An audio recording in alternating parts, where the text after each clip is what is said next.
ওধারে ঝাপটে দিচ্ছে, কিন্তু ওধারে লোকের ধারে ঝাপটে।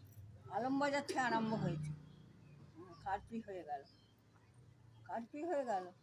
আর আমি কী করতাম, আমার দাদা বললো কী খাবি কি না, দোকানে গেলে ওই নেমে সেই গাছের আড়াল দিয়ে আমি খুব চালাক ছিলাম তো।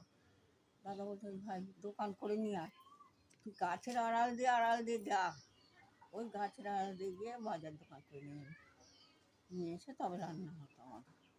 অনেক কষ্ট হচ্ছে রে, এটা মিথ্যে কথা না, এটা সত্যি কথা। আমার যে বিশ্বাস করবে না করবে। আমি যেটা দেখেছি, যেটা শুনেছি, যেটা পড়েছি, ও বাবা, ছেলেটাকে কাটবার জন্য ওরা বাপরে বাপরে কাটারি বের করেছে গো। আমি তো ওখানে আর নেই, পাইলেছি।